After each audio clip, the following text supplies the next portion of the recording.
众朋友，大家好，欢迎收看今天的新风视线。几十年来，中国人也好，外国人也好，一直都在讲述一个永恒的主题，那就是中国共产党与人民的关系到底怎么样？主基调似乎就是统治者与被统治者的关系。这种关系显得共产党居高临下。几十年来，大多数的中国人，从劳苦大众到城市的中产阶级，已经被训练成知道要避免谈论甚至思考政治问题。而作为回避权力世界的回报，中国公民享受到一个快速崛起的中国所带来的大量财富和机遇，并且从中拿到属于自己的那一份。但是最近，随着中国经济放缓，房价下跌，毕业生失业率节节攀升，西方媒体开始怀疑中国民众是否还会对共产党感到满意呢？在对经济的抱怨中，共产党似乎陷入了合法性的陷阱。经济学人杂志今天就发表了这样一篇文章，叫做《习近平深入中国古代历史，寻求新的统治立场》。文章指出，一段时间以来，习近平淡化了对物质财富的追求，将政治重新置于日常生活的中心。他取得了相当大的成功。很多中国人，特别是1990年以后出生的人，他们只看到过中国的财富和实力不断的增长，他们已经可以相信中国的成功主要就是归功于严厉的一党制制度。这个制度使得中国快速的增长。往往当一个非民选政府或者专制政体声称他们值得作为统治者，就会举出他们将国家治理得好、效率高、发展快的例子，也就是所谓的绩效合法性。而新冠疫情的头2年，对党的意识形态专家来说是一个特别的礼物。在此期间，宣传机器日复一日地播放着美国最新的新冠死亡人数，并且辅以西方医院里拥挤不堪的图像、前总统川普藐视科学的视频，以及西方世界里反对封锁和戴口罩的抗议活动，显示出中国治理的优越性。虽然在最后1年，随着封锁的加重以及最后的疫情爆发，有很多人提出了不满，但是总的来说，对许多中国人来说，他们相信中国的宣传是真实的。党的宣传称赞习近平是打赢疫情战争的总司令，为中国提供了秩序和安全，并且与那些争吵不休、自私自利的西方民主国家形成了鲜明对比。除了对党的执政能力的吹捧之外，习近平在近2年还呼吁中国要自力更生，学会与西方竞争对手做斗争。在演讲中，他谈到了中国作为一个大国的重新崛起，以及这将涉及到对抗以美国为首的西方小团体。这种演讲有一个目的，就是使群众团结起来，同时将任何持不同观点的人变成内部敌人。因为在危险的时候，任何异议就像是一种破坏，就好像水手在风暴中与船长争论一样。然而，当最高领导人搞砸的时候，由于他不允许有异议，专制统治就会成为一个陷阱。比方说，一个专制的船长，就算他平时再暴力，只要船还是开往正确的方向，大家就不会有太大的意见。但是如果他一再把国家之船引向礁石，很快就会成为一种负担。2位中国学者傅玉和桂勇的一篇文章，异常坦率地描述了年轻人的信心危机。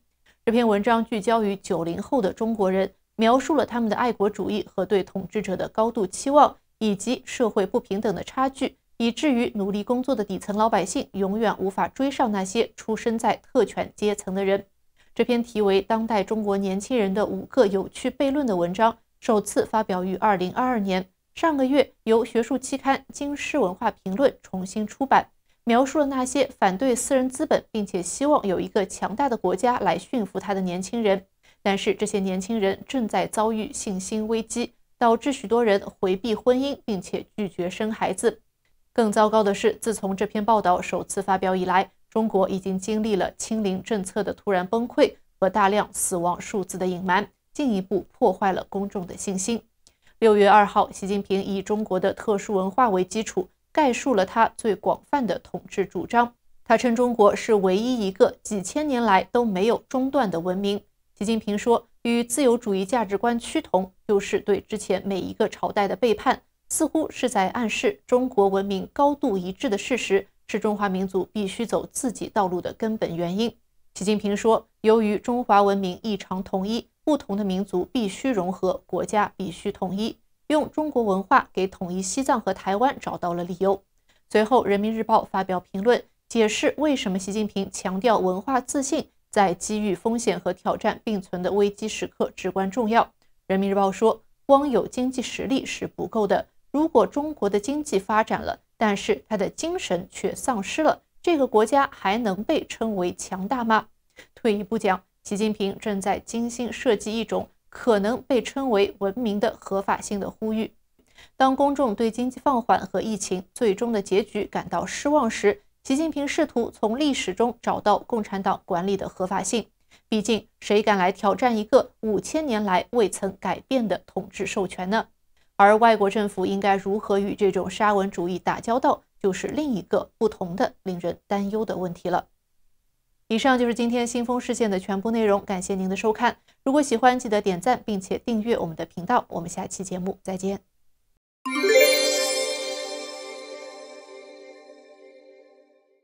各位观众朋友，大家好，欢迎回到华尔街电视。您现在收看的是沙伦易报节目，我是节目主持人沙伦。在今天节目里呢，要来讲的呢是芭比电影。相信大家也看到很多穿粉色衣服涌入电影院去看这部电影的人。格雷塔·格维格执导的《芭比》前一阵登上了大荧幕，并没有让观众失望。这个电影呢，目前在全球排名第1，并有望成为华纳兄弟探索公司最卖座的电影之一。尽管很多粉丝认为这部电影会是轻松幽默，但实际上我们看到了一部充满女性生活还有生活普遍重要信息的电影。格雷塔为像《芭比与胡桃夹子的梦幻之旅》、《芭比之12芭蕾公主》还有《芭比之真假公主》等原始动画芭比电影的粉丝们带来了几十年来一直期待的电影。与遵守社会对芭比的观念并创造一个缺乏内涵的角色不同，格雷塔创造了一个真实的芭比角色，忠实于我们都知道的芭比原来的样子。她是一位有力量的女性，热爱他人，希望对世界产生影响。芭比一直都是一个强者，这一点贯穿了多年来我们所见到的芭比娃娃的各种变化。然而，这部电影最重要的部分在于提醒我们，芭比是为所有人而存在的，无论是芭比还是 Ken 的演员阵容都是如此多样化还有美丽。这部电影呢，讲述了生活在完美无缺的芭比之地，也就是 Barbie Land 的芭比。那里的每个重要角色，包括总统，都由不同的芭比来担任。当芭比开始质疑自己的品德时，她开始与橘皮组织、烧焦的早餐还有眼泪做斗争。Weird Barbie 也就是怪异芭比向她解释说，如果要返回到她的完美世界，唯一的方法就是前往现实世界，并让与她一起玩耍的人开心起来。这是一个非常甜蜜的故事发展方向，因为每个曾经玩过芭比娃娃的人都知道，它的故事呢是完全依赖于我们当时的心情，也就是简单来说，我们要它干嘛它就干嘛。Ken 呢，他决定跟随芭比，因为他的整个身份都跟芭比相关联。电影的中心是芭比，但肯也有一个相当精彩的故事情节。当芭比为自己的身份以及在当今社会中作为一名女性所面对的现实而苦苦挣扎的时候，肯意识到她一直被视为芭比的附属品，而不是她的伴侣。作为与芭比娃娃还有 Ken 一起成长的人，看到 Ken 终于得到一些关注是很不错的。此外，他的音乐表演还有时尚也非常的棒。尽管这个故事的前提似乎很简单，但我惊讶地发现无法猜测接下来会发生什么，因为格雷塔添加了许多不同的转折还有时刻，提醒我们女性是多么的了不起，以及我们为现实一切所付出的艰辛努力。电影里呢，融入了很多真实的人性元素，让它比任何人预期的都更有影响力。但是我认为有些地方是做过头了，因为现在不管看什么都有点政治正确的感觉，因为很多人把芭比和他们的童年联系在一起，而不是跟女权主义或者是什么。我相信很多人也有这种感觉，不是我反对，但是不管看什么都会有点那种 moments， 大家知不知道我的意思？好，咱们来说一下演员选择。这部电影的演员选择是非常非常棒的，但真正的明星是剧本，对于那些主要的主题对话和处理非常的直接，这使这个电影的影响力更加深远。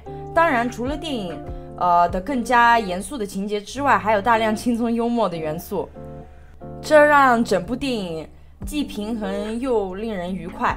我最喜欢的moments 都是 Ken 的 moments， 因为他真的非常非常非常搞笑。好，我在这里用不剧透的方式给大家介绍了一下。如果您是芭比粉丝，这个电影真的不要错过。就算你觉得这个电影的情节什么的很无聊，它的场景设计的非常非常漂亮，光看就觉得很有意思。好，今天咱们就聊到这儿。如果您喜欢的话，请记得点赞订阅我们的频道。这里是沙伦医报，我是沙伦，希望您有一个愉快的周日，我们下期节目再见。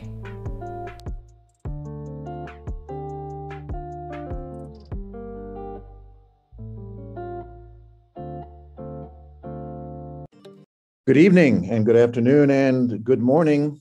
Welcome to viewers from around the world for this live stream discussion we've entitled Qingang Out, Where is China's Foreign Policy Headed? I'm Bates Gill, the Executive Director of the Center for China Analysis at the Asia Society Policy Institute, and it is a pleasure and privilege to moderate our discussions today on this topic with a stellar panel from the Center for China Analysis. Before turning to them, just a few quick comments.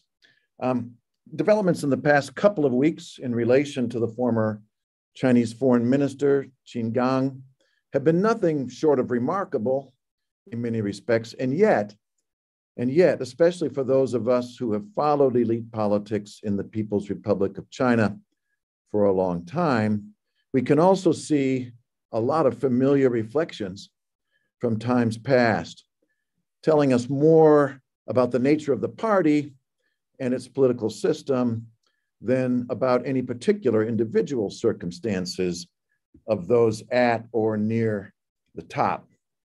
We're going to dive into these issues in just a minute. I want to remind our viewers that they should feel free to submit your questions via the link to the Q&A form that is included in the event description on your platforms, Facebook and YouTube, that you are now viewing. We'll do our best to get to as many of these questions that you submit as we can. So let's dive in. To unpack and analyze these developments, we have three outstanding experts who are going to share their thoughts and insights. We have Rory Daniels, a senior fellow at the Center for China Analysis, and also in her day job, she's the managing director of the Asia Society Policy Institute. Chris Johnson joining us. He's also a senior fellow on Chinese politics with the Center for China Analysis, but he's also the president and CEO of China Strategies Group, a political risk consulting firm, and was formerly a senior China analyst in the U.S. intelligence community. Last and certainly not least, we're also joined by Neil Thomas, a fellow on Chinese politics with our center, where among other roles, he leads the work for one of our flagship products, the highly popular interactive website known as Decoding Chinese Politics. And we encourage all of you to check that out if you've not already done so. All right, let's get started. I thought I'd start with a round for all three of you with just a basic question to get your take. Let's start with this. What do you think just happened in relation to Qin Gang and why? And Neil, I'd like to start with you. Thanks, Bates. I thought I'd first just go over the facts of what has transpired over the last few days to kind of ground the conversation. So on Monday, it was announced that the Standing Committee of the National People's Congress, which is China's legislative body, its parliament, would meet on the Tuesday, a very unusual kind of emergency session being called only one day in advance, The topic was to discuss an amendment to the criminal law, but also to deal with certain appointments and removals. So the standing committee met on Tuesday as planned, and indeed the main outcome was that it removed Qin Gang as foreign minister, and it replaced him with Wang Yi, who is the top diplomat. He sits on the Politburo, the top 24 member body of the Communist Party. He was the foreign minister from 2013 to late 2022. He was Qin Gang's predecessor. So he replaced Qin Gang in that role, but Qin Gang was retained in his role as state counselor, which is a higher ranking role. It's more inward focused, and it's a role that the NPC Standing Committee does have the power under a recent amendment to its organic law to appoint and remove, and it didn't do that. So that was basically the outcome of the meeting, and we didn't really get any more information from the party or from state media beyond that. A few things that were picked up were that Qin Gang wasn't removed from all his roles. He was formally quote removed rather than dismissed. Kind of a linguistic difference in the party's wording of what it did to his position as foreign minister that suggests he hasn't been a political investigation to him hasn't concluded yet. Shortly after the announcement, he was removed. Many of his speeches and activities disappeared from the website of the Ministry of Foreign Affairs, which seemed very unusual. But it transpired that only a few hours ago, many of those activities have now reappeared on the websites, causing a lot of speculation and confusion about whether this pointed towards a political explanation for Qin Gang's removal, or whether it meant there was actually kind of a health issue that was sidelining him temporarily or perhaps permanently, and that's why he kept his other roles. But there have been persistent rumors that Qin Gang is caught up in some kind of political scandal, potentially involving an extramarital affair with a Chinese journalist, which potentially led to him being compromised by various intelligence services. That's all currently speculation, but it notably hasn't been censored, or hasn't been as censored as you would expect on Chinese social media. And there's still been no further explanation about where Qin Gang is, what his health status is, what his political status is, coming from the Chinese government since he was last seen on the 25th of June, just over a month ago now, when he's meeting with a Vietnamese counterpart. There were one or two occasions where the Ministry of Foreign Affairs spokesperson said that it was health reasons that had kept Qin Gang from fulfilling his duties over the past few weeks. That was a little while ago now. It's something that's been used before as an excuse when officials have been purged. And it's also quite likely that the Ministry of Foreign Affairs is somewhat in the dark about where Qin Gang is and what his situation is. It's kind of at a political level, it seems, that's elevated far beyond them. It's not known to be a particularly powerful ministry, and Qin Gang is certainly not part of Xi's true inner circle. So that's, I think, a snapshot of most of what we actually know, plus some of the major explanations at the moment. And I'll leave it there, and I'll get into the discussion later. Thanks so much, Neil. Great background, and really helpful in understanding where we are now. So Chris, unusual, not so unusual? I think it's pretty unusual. Yeah, I think we could definitely say it's unusual. And I guess there's a few more things just to add to Neil's list that we we know, right? You know, the first is that it's a mess, right? And we've got things going up and down on websites, and we've got longstanding, uncomfortable, you know, awkward commentary by foreign ministry spokespersons and dodging, you know, by Xie Feng, the new ambassador to Washington, D.C. out at the Aspen Strategy Forum, I guess last week, you know, in response to sort of questions about this and so on. So we know it's kind of messy. We also know it's pretty high level. You know, the decision obviously came out of the Politburo meeting that just occurred on Monday. And that was, you know, mainly about the Politburo's review of H1 economic performance. But of course, it always has that wonderful phrase at the end of every readout of a Politburo meeting, and other matters were discussed. And it seems this matter was discussed. So I think that's important. And I think we know there was a sense of urgency to deal with it. You know, we had a situation where the NPC Standing Committee, as Neil said, decided to hold this meeting. They dressed it up a bit by, you know, just making some commentary around a draft law as well to make it look a little more normalized for an NPC Standing Committee session. Of course, it was about things like bribery and so on, the criminal law that they were discussing, so that may not have been coincidental.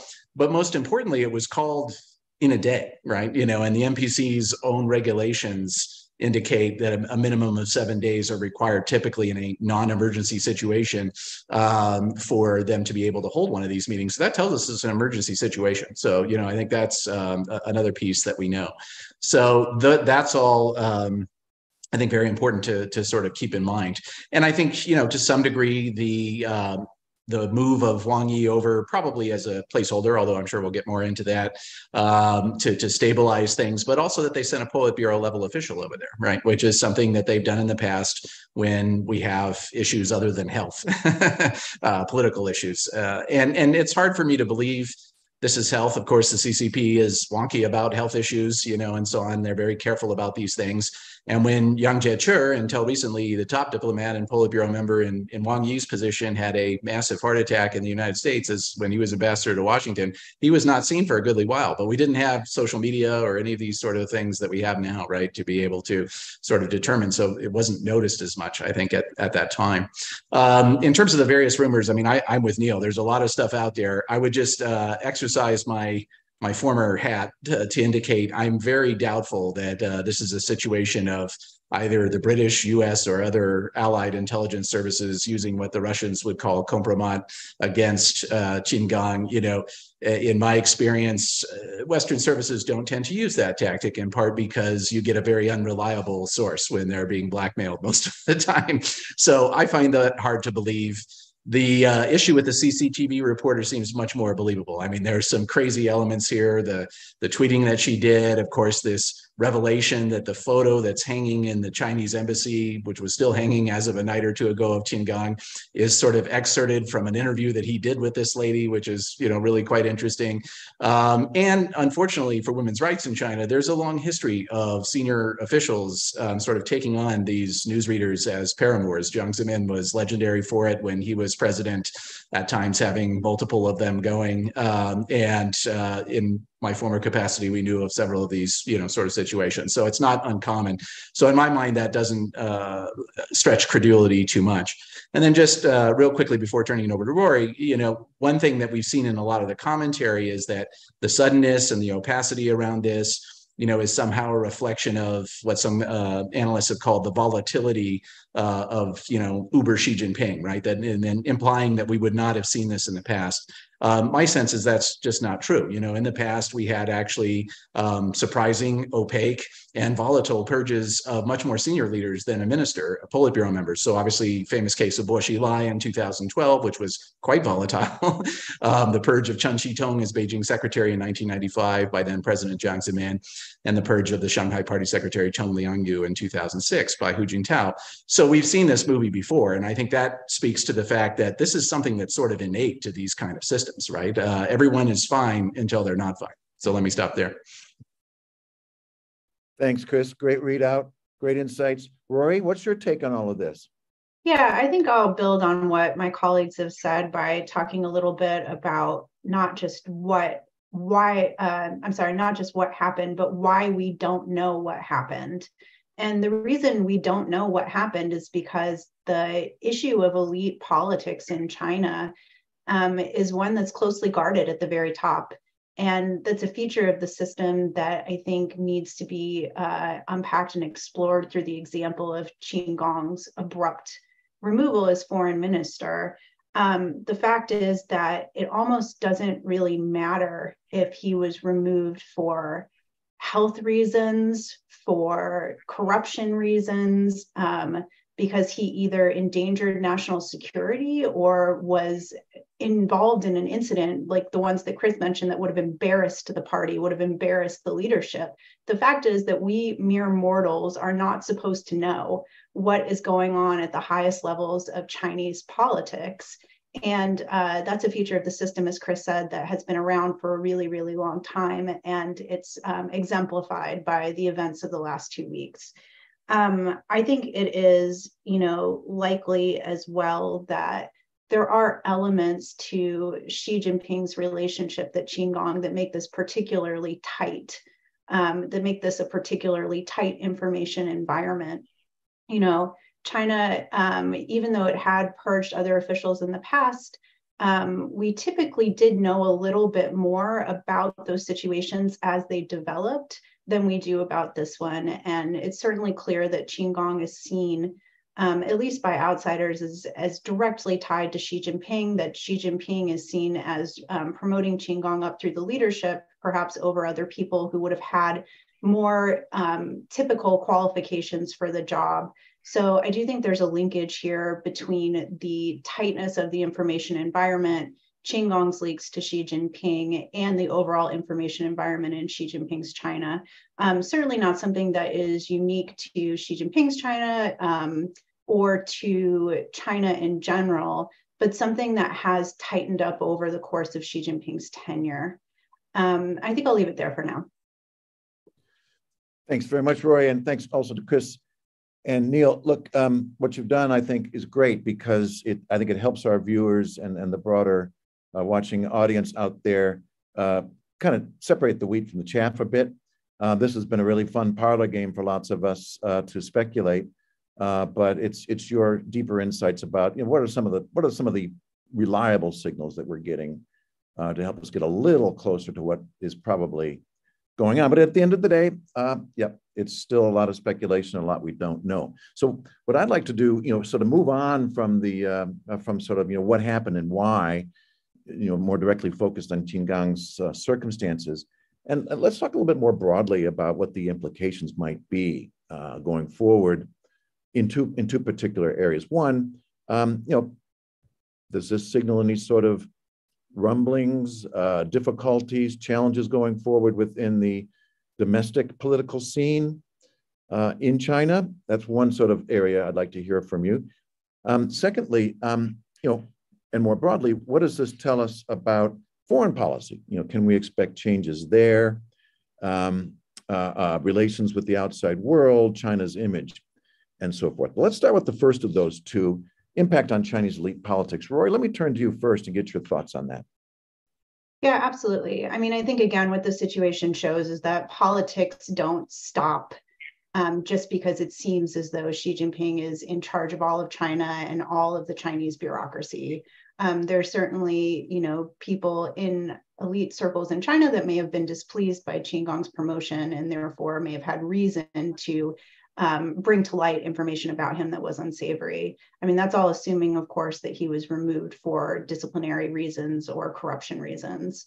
I think another thing that it does show that the appointment of Wang Yi shows, which is relevant to elite politics, but also to foreign policy, is that we really have to be careful about how we think about the foreign ministry. The thought leadership of China when it comes to its foreign policy and its domestic policy sits with the party. And the foreign ministry is an implementing body. It's not a decision-making body. So in some ways, it is relevant to both the elite politics conversation and the foreign policy conversation to talk a little bit more about Wang Yi and who he is. He's someone who has held implementing positions before, but he's also someone who is, we believe, in Xi Jinping's inner circle. And so in some ways, you could argue that Wang Yi's appointment as Qin Gang's successor signals that Xi Jinping believes that foreign policy is going to be a major, important topic, subject, and the developments in foreign policy are going to be critical to China's success. If they just needed another figurehead to be in charge, they could have found one. And I'm not suggesting that Qin Gang was just a figurehead, but if they needed an implementer to be in charge, they could have found one. The fact that Wang Yi is moving into this position suggests to me that that foreign policy is a really high priority in Chinese elite politics, and particularly in Xi Jinping's upcoming agenda. Thanks, Rory. Well, that's an interesting take. What do you think, Chris? How do you read these recent events as their implications, in relation to the larger picture of Chinese elite politics? Yeah, well, I think Rory's spot on in her commentary with regard to sort of the role of the MFA, and I'm intrigued by her thoughts on Wang Yi. That's certainly an interesting way to think about it. He is obviously trusted by Xi Jinping. I mean, I think one thing that's been interesting is there'll be, of course, an instinct to sort of say, well, this reflects poorly on Xi Jinping's judgment, for pushing Qin Gang, right, over perhaps, as Rory said, more qualified people. I think that's fair to say. That the question is it meaningful, right, in terms of the elite political game? My sense is we're not in an era where there were sort of competing factions of roughly equal strength, where we're about to go into Bei Dai He season, right? And in the past, if there is something like this, you might see another sort of faction using that against their rivals to either damage them or to seek concessions in some way or another. We don't get the sense that that really happens these days. My sense is, of course, Xi Jinping has detractors, and I'm sure they're relishing every moment of this and enjoying a good snigger, but they'll be doing so very quietly, would be my sense. It's also important to think about how this gets handled. Xi Jinping's pretty smart guy in my experience, and a political tactical genius as well. And so depending on what exactly he's in trouble for here, if it is corruption, I think it's easy enough for Xi Jinping to be able to tell his colleagues, look, this demonstrates, I don't care what stable, a senior official is in, if they're corrupt, they're out. Unlike my predecessors, Jiang Zemin tolerated Jia Qinglin and a whole series of other exceptionally corrupt people, not only let them continue serving in their offices, but promoted them, through the ranks over time. Likewise, Hu Jintao with his sort of chief of staff, Ling Jihua, and the former vice president of the UN, Chao, and others who were egregiously corrupt, and allowed to sort of stay in place. So it all depends, I think, on how Xi Jinping is able to do this. I think what it does tell us, though, is that there is an issue, as Rory was pointing out, of, Uberlord Xi, right? So when you have a situation where a guy like Qin Gang has clearly been allowed to jump the queue, over more qualified people. And something we haven't discussed in my mind is that of all the ministries in my mind in China, this goes back to Zhou Enlai's day, the MFA is arguably the most hierarchical. So in other words, until very recently, they had been largely immune from Xi Jinping's precedent smashing nonsense, I guess you could put it. And that changed with Qin Gang, right? So I think that's a significant change that we have to be mindful of. Likewise, the fact that they were so close, people were probably saying, we got to wait for the boss to show a smoke signal as to direction here, before we decide what to do. So we had this incredibly long and awkward, embarrassing, absence of his. The state counselor situation and this on and off website and all of that, it does suggest there is a faint hope that there is probably something, legitimately health-wise going on with him. But you'd think it'd be easy enough for them to be able to, show a photo of him convalescing or something if that's what was really going on. My sense is we'll find that it is discipline. And again, my view is Xi Jinping can probably write it out. What it is an unwelcome headache for him, given all the other challenges that he's facing. And it does suggest that his third term has not gotten off to the smoothest beginning. I think you're on mute, Bates. We're talking about potential rumblings, then some sniggering in the background, as you say, but unlikely to be highly disruptive at the highest levels, certainly in terms of Xi Jinping's abilities to maintain his control, and he might even be able to turn it to a positive, as you say. Neil, what is your thoughts on this? How do you read these developments in relation to the upper reaches of power in China? Yeah, just to really echo what Chris and Rory have been saying, I think that it's not going to have a huge impact on the status quo of Chinese elite politics. Something that he's a powerful enough a boss that one either unloyal or incapacitated, employee is not going to, be enough to cause any kind of threat to his leadership. I think that the actual impact of this removal on Chinese elite politics could be fairly minimal. I mean, just to extend the kind of a thought experiment. I mean, if we don't know exactly what happened to Qin Gang. I mean, if this was a capricious change of Xi Jinping's view about an underling for no real good reason, which is possible, that is potentially something that would be more significant.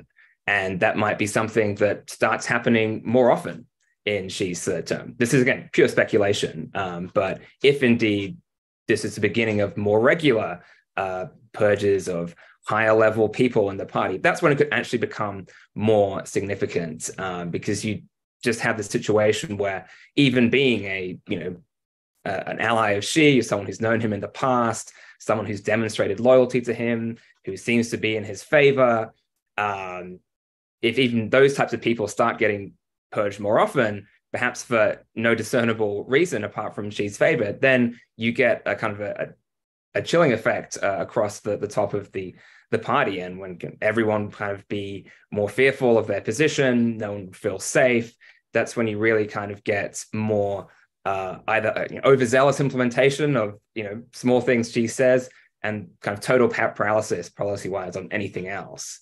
And that's what could actually start destabilizing the current equilibrium in Chinese elite politics. I'm not saying that's likely to happen. My best guess would be that whatever Qin Gang did or whatever he's experiencing is a kind of one-off event related to him personally and things he's done or is perhaps suffering.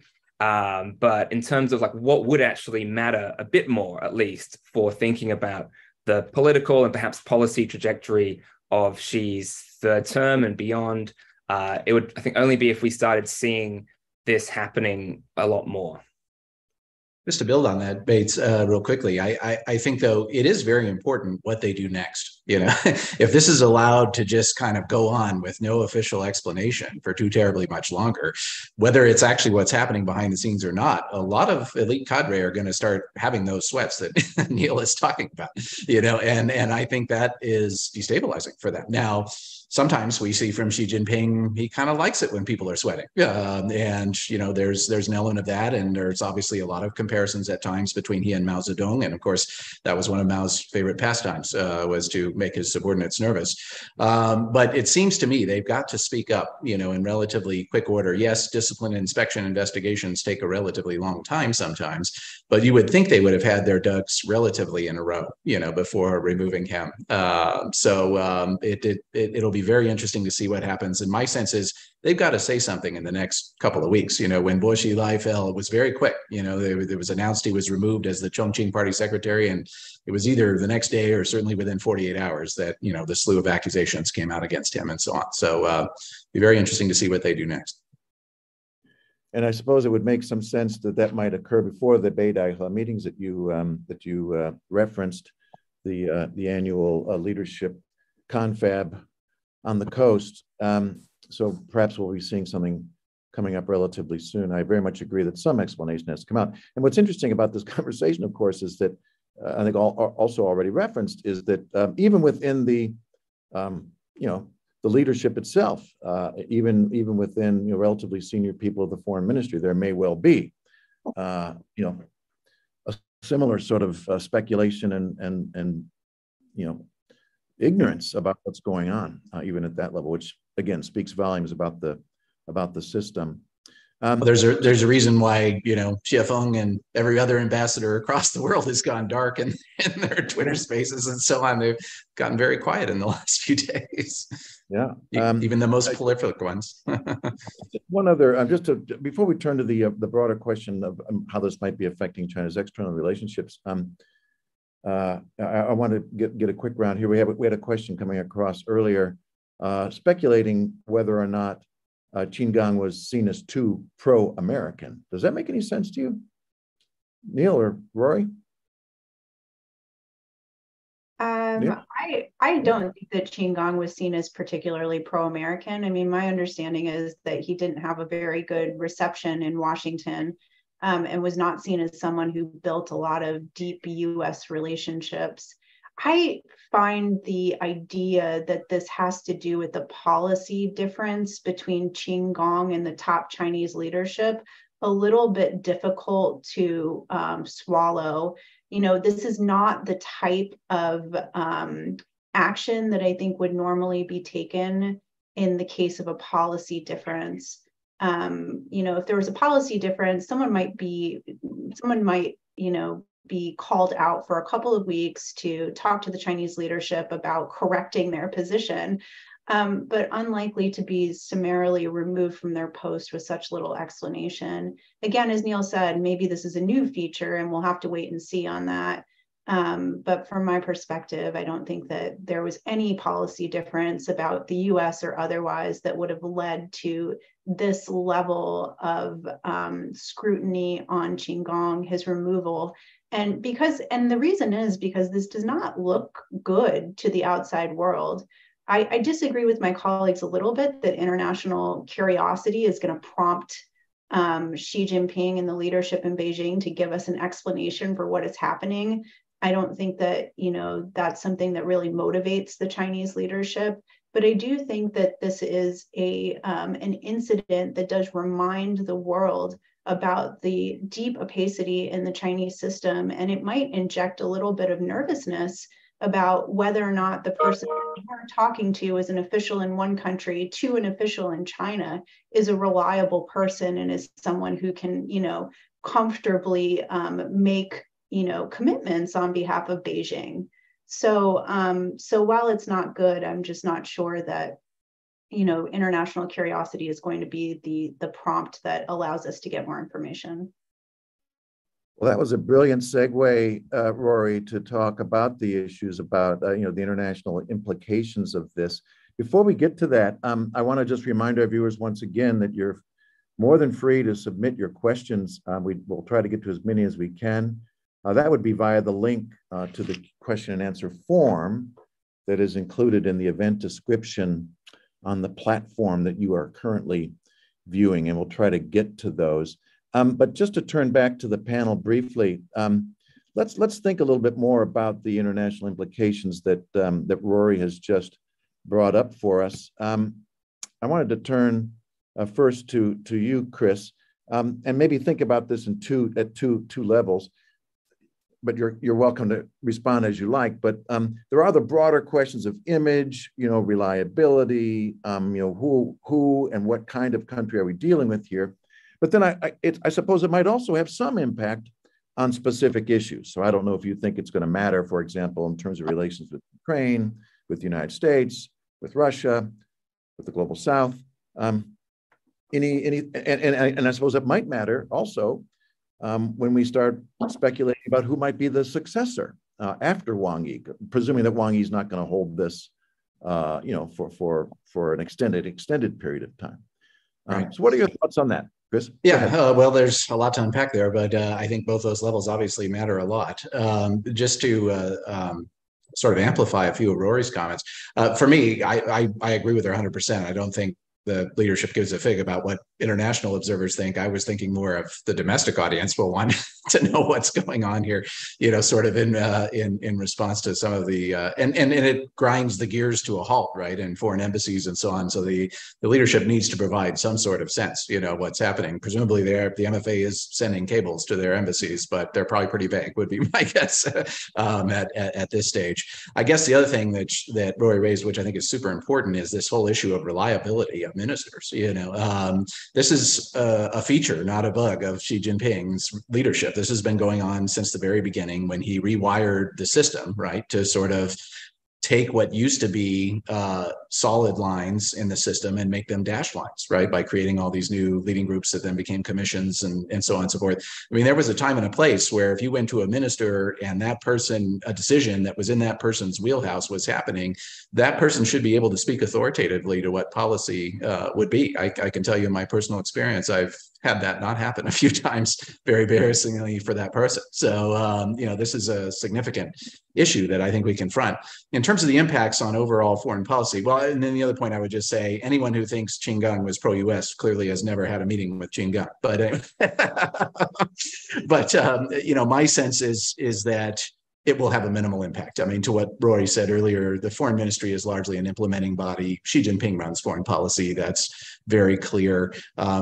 And also, because Qin Gang in some ways was so inexperienced for the position he held, he doesn't really have, a particular policy area, right, where he was strong. I mean, he was never an ambassador before he showed up in Washington. He had not served in international multilateral organizations like Ma Jiaoshu, his deputy, has, and so on and so forth. So he doesn't probably have strong policy views that he was articulating, other than trying very hard to sing from the hymnal of Xi Jinping, right? So therefore, my sense is there probably won't be too much impact on the various areas that you suggested.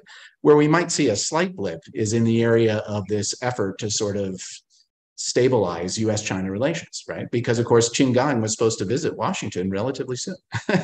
And my understanding is there are lots of debates inside the administration, voices also coming from the Hill, that the US has been decamping a series of very senior officials to China, where the Chinese deign to see them, but offer them very little, right? And so there's a certain pressure building for some reciprocity that a senior Chinese official should come to Washington so as to avoid charges for the administration of, being the supplicant to Emperor Xi Jinping, right? And I think this is very much a dynamic in Washington right now.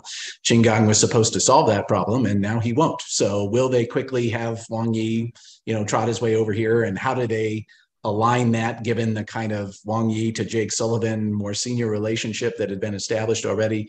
It's very messy. I don't think it derails the process or anything like that, but it's bloody inconvenient, in that regard for the current efforts to sort of stabilize the relationship. In terms of other foreign policies, I think it certainly does cause a lot of foreign countries and governments to sort of say, who do we invest in this government, aside from Xi Jinping? We can't get access to Xi Jinping most of the time. So who do we invest in terms of trying to build relationships? And how do we know next week they're not going to be purged? I mean, I think that is fundamental, because diplomacy is always based on trust, right? And the ability to build up relationships over time. And something like this throws a pretty significant wrench in that process. Excellent. Thanks, Chris. Great insights as always. And Neil, love to hear your take on what all this might mean for the broader issues of China's image, and maybe on some specific issues. Yeah, I'd basically just reinforce what Chris has been saying. I think the overall impact on Chinese foreign policy is unlikely to be very large. It is, I think, interesting, as Rory was saying, that, Wang Yi is a Politburo member, so they're putting someone pretty senior in there. Wang Yi is a bit closer to the policymaking process as the director of the Communist Party's Central Foreign Affairs Office. That's the kind of role that he inhabits on the Politburo. Ultimately, still, Xi Jinping and the kind of really close inner circle around him that are making the final calls about big picture foreign policies. But I think that the kind of impact on the actual content of those policies is likely to be fairly minimal. I think that the fact that Wang Yi's there is probably to take up another kind of part of the questions that you had, as probably also likely to be, in my view at least, to be a temporary arrangement. So that kind of goes to what Chris was saying about who do we invest in? I mean, you should be investing in Wang Yi if you can get him, because he is a more senior diplomat than the foreign minister. But I imagine that Wang Yi will kind of spearhead this efforts at the implementation level to stabilize US-China relations. He may well visit to set up the preparations for Xi Jinping's likely trip to the United States in November for the APEC summit in San Francisco. I mean, that risks turning into a political circus in the United States, given the kind of temperatures around U.S.-China relations and attitudes towards Xi personally in the United States. So there's strong interest, I think, in Beijing to manage that well, to be able to paint it as a success, to avoid embarrassment. I think Xi has a interest as well domestically to be able to show that he can manage U.S.-China relations well, within his own party and leadership too. So I think that probably is more likely than not to happen. Seeing Wang Yi come over to try and make sure that process proceeds smoothly. Because even if you don't want to give anything to the United States on climate change or debt in the developing world, you can't avoid the fact that APEC, which she always goes to, with the exception of COVID, is in the United States this year. So he basically has to go. So I think that, maybe Wang Yi is replaced at the next full session of the National People's Congress in March, perhaps.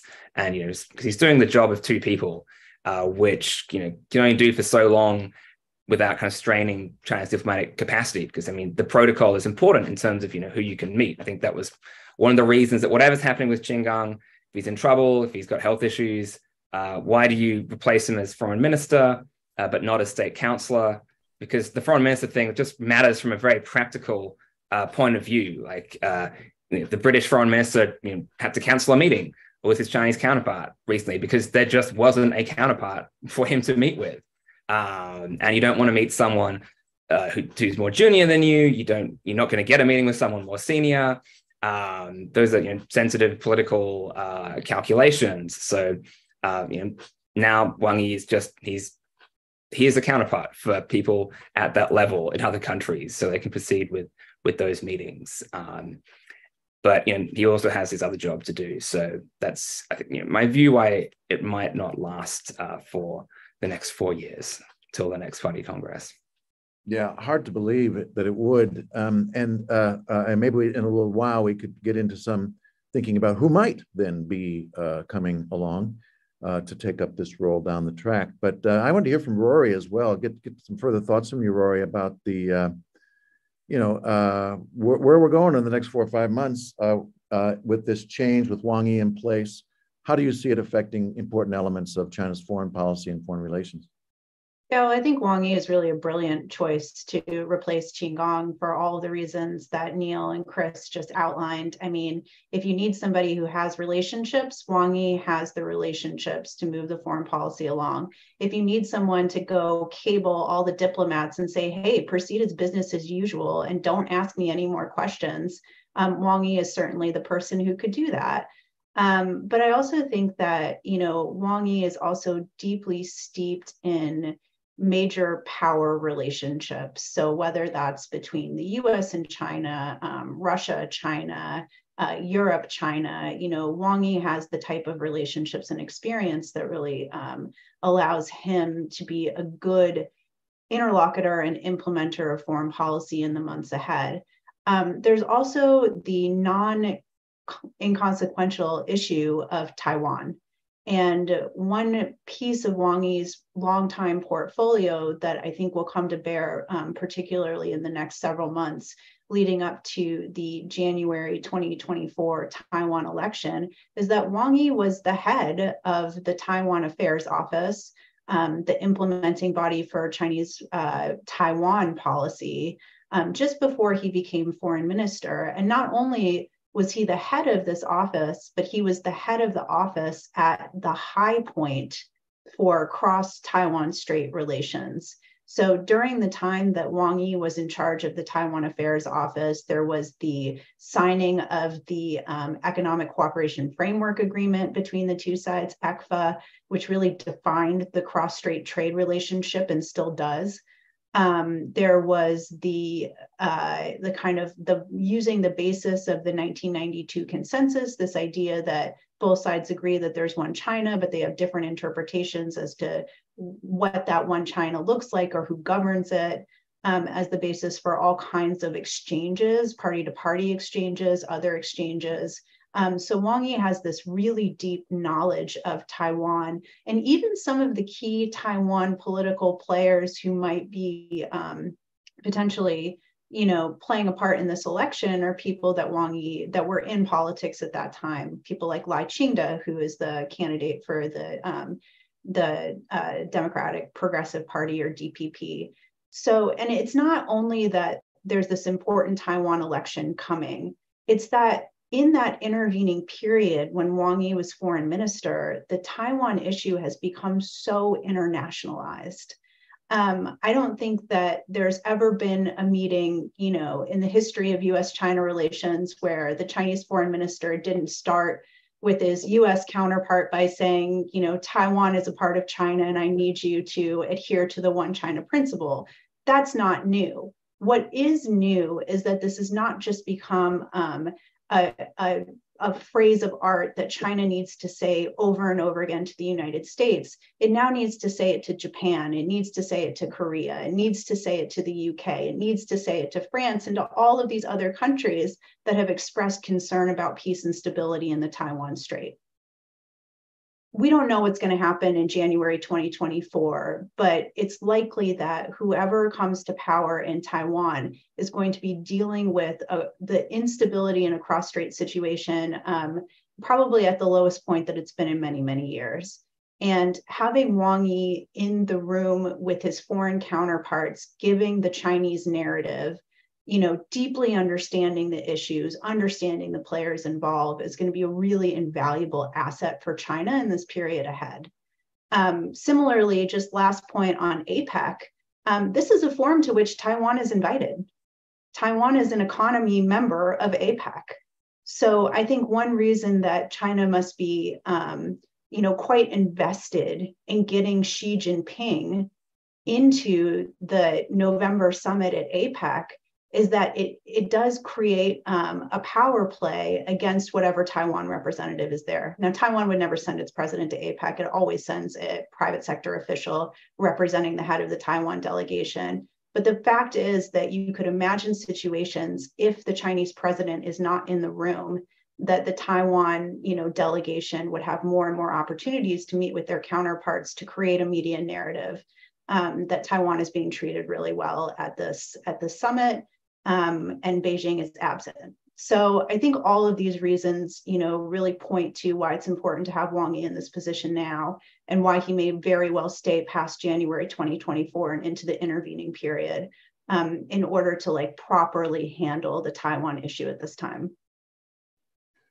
Wow, thanks, Rory. That's all really interesting. I mean, I think we all agree that of the possible choices, there's probably no doubt that Wang Yi makes all the sense in the world, for all the reasons you explained, both political and just experiential. But in the few minutes we have left, I know that our viewers would be keen to get your thoughts, at least, to speculate if this is just a stopgap measure. Let's just assume it is for the sake of the conversation. I'd love to get some closing thoughts from all of you then, drawing from what you know about elite connectivity, elite connections, elite relationships, loyalties at the top, drawing from what you know about, what you think you know about how Xi Jinping likes to pick his people, and layering into that what you know about the actual experience and background of potential successors to Wang Yi to take up the foreign ministry position on a more permanent basis. Do you care to maybe name some names or think about what you think is going to be important in Xi Jinping's mind as he thinks through whether or not to give the job to somebody else other than Wang Yi? Let me start with you on that, Neil, and then go to Chris and Rory, and we'll wrap up. Sure, thanks, Bates. Well, I've already put some potential names to paper, so it's too late to go back on that.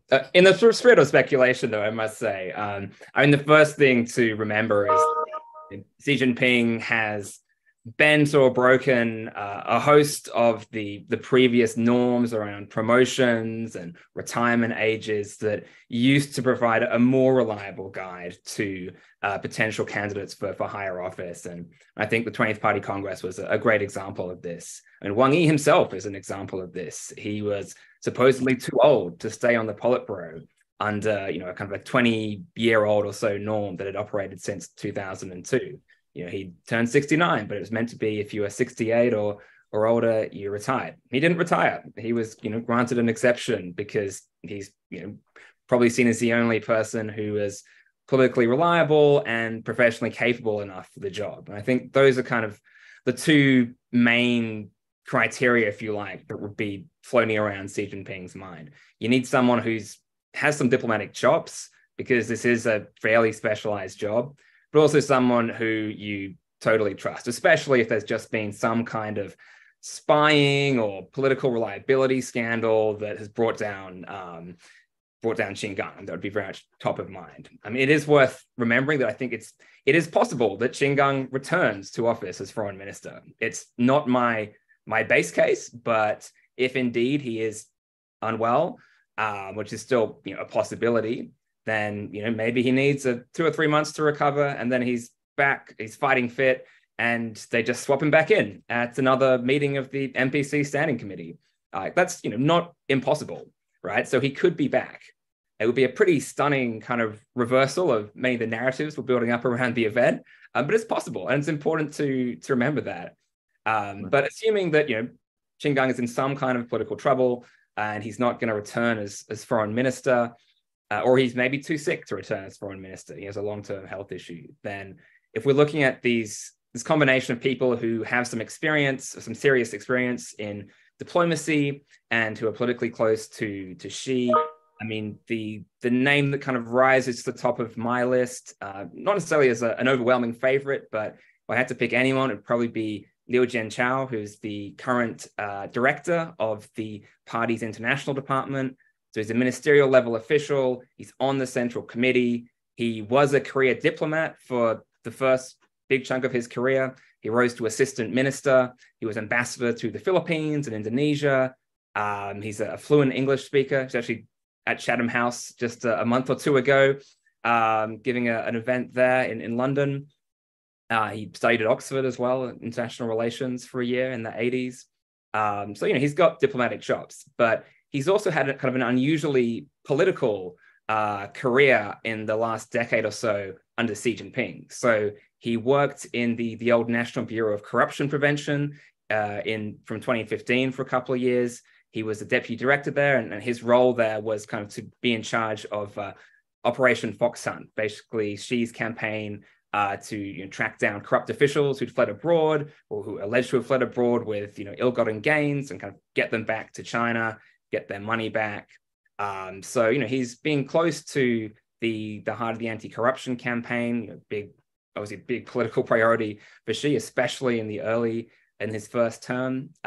He worked in Xi's old power base of Zhejiang province. After that, he was also in the Central Foreign Affairs Office, so that the office that kind of runs the business of Xi's Central Foreign Affairs Commission, which he leads, which is the main kind of policy coordination body for foreign policy, party body. It's not the Ministry of Foreign Affairs. It's a lot more important. So he was a deputy in the office there under Yang Jiechi, Wang Yi's predecessor, for 4 or 5 years, most of Xi's second term. So he's been quite proximate to the center of foreign policymaking during the Xi era. So he's a pretty strong candidate. There are others. Ma Jiaoshu is kind of the continuity candidate within the ministry. He is the ministerial level deputy director, so kind of the top ranked deputy under Qin Gang and now under Wang Yi. So he'd kind of be the in-house candidate, and he's very impressive experience, ambassador to the UN in both Geneva and New York, as well as a stint in Australia, my home country. But he's just not a particularly political animal in the vein of someone like Liu Jianchao, who's got like central party experience and provincial experience as well. And Liu Haixing is another name that might be in the mix. He's also a former diplomat, son of a former vice foreign minister, and has worked at the Central National Security Commission, arguably an even more powerful policy-making body for the last few years. So he's got political nous, he's got diplomatic chops, but he may kind of be too embedded in that security world that's a huge priority for Xi to be brought back to the world of diplomacy. There's a few other kind of senior diplomats or people in kind of foreign policy, party to party relations world who could be feasible candidates, but yeah, those three names are probably the top picks of who I imagine in the universe of candidates. Thanks a lot, Neil. And we'll be keeping an eye on. Although, Chris, do you have any thoughts on this, or Rory, any final thoughts in relation to? Just three quick points, I think. One, given what's just happened with Qin perhaps they'll want somebody a little more boring. And Ma Jiaoshu is a pretty boring guy, so that's interesting. Second point, Neil has just made a wonderful case for Liu Jianchao, and I agree with him. However, he made a perfect case for him under the rules that Xi Jinping enjoys breaking. So a lot of people sort of go straight to, well, he's a Central Committee member, so therefore, and it's like, yeah, just like you needed to be a vice premier to be premier, just like you needed to be a vice foreign minister to be foreign minister. Xi Jinping doesn't pay a lot of attention to this stuff, so he might surprise us. Obviously, those roles he's been playing, though, as Neil laid out, are critical. There are issues of high interest to Xi Jinping, so he obviously makes a lot of sense. And then third point I would just say is that I'm really intrigued by what Rory said about Wang Yi and the Taiwan role. I think that's very interesting. I suppose one challenge for him to some degree is that those very policies, the sort of early harvest policies and so on under Hu Jintao, those are exactly the things that Xi Jinping rejected with regard to his approach to cross-strait relations after meeting with Ma Ying-jeou, early in his tenure, when he sort of pressed Ma Ying-jeou on the issue of political talks, and Ma Ying-jeou said, no way. And I think Xi Jinping went back to his Politburo colleagues at that time and sort of said, look, this is the guy who's probably the friendliest guy we're ever going to get, and he's telling us no on our fundamental issue, political discussions. Therefore, we need to be tougher. So to what degree that sort of stink is on Wang Yi with regard to his approach toward Taiwan, I don't know. Thanks a lot, Chris.